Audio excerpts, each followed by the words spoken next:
La France va-t-elle interdire l'usage récréatif du protoxyde d'azote? C'est le cas au Royaume-Uni depuis quelques jours. Ce qu'on appelle aussi le gaz hilarant est une substance dangereuse qui provoque de nombreuses hospitalisations et même des morts, notamment lorsque des conducteurs en consomment avant de prendre le volant. Regardez l'enquête de Maureen Bajac, Corinne Chevreton et Noël Ly. On les retrouve dans nos rues, de petites capsules vides. À la sortie de ce lycée parisien, on connaît bien le produit. Ces jeunes n'ont que 15 ans. Ils ont déjà inhalé du protoxyde d'azote. En soirée, tous décrivent les mêmes effets. J'avais la tête qui tournait.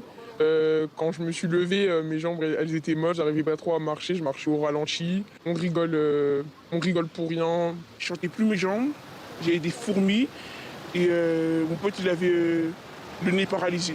Après l'effet dure 5 secondes vraiment. Quelques secondes de rire provoquées par le protoxyde d'azote, un gaz habituellement utilisé en cuisine dans les siphons de chantilly. Mais ces jeunes détournent son usage et inhalent le contenu des bonbonnes avec des ballons.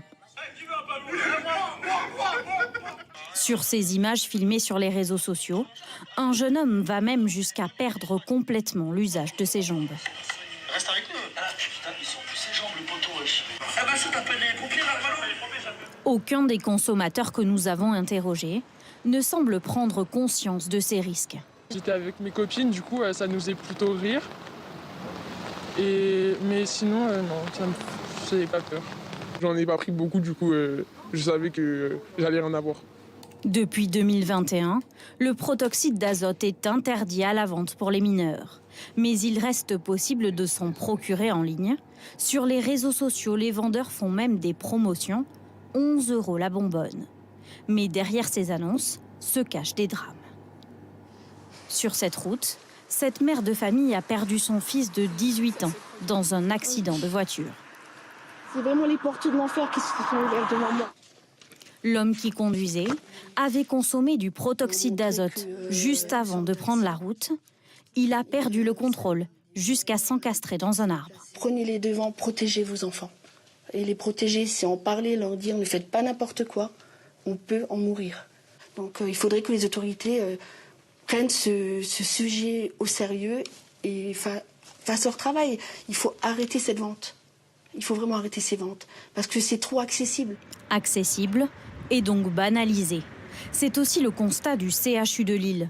Ici, les médecins voient arriver de plus en plus de patients chaque année addicts au protoxyde d'azote.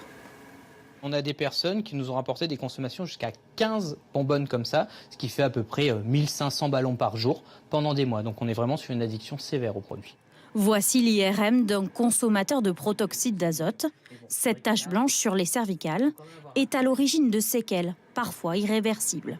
Ce type d'image va entraîner des troubles neuromoteurs. On va avoir des pertes de sensibilité jusqu'à des pertes complètes de motricité. Donc, par exemple, on va plus sentir ses bras ou plus pouvoir bouger ses jambes. Donc, on a des gens qui peuvent finir en fauteuil roulant à cause de ce type de lésions liées au protoxyde d'azote. Les médecins travaillent ici pour trouver des traitements, mais ces troubles sont assez nouveaux et donc encore difficiles à soigner. Pour les trafiquants, la vente de substances psychotropes est punie de 5 ans de prison.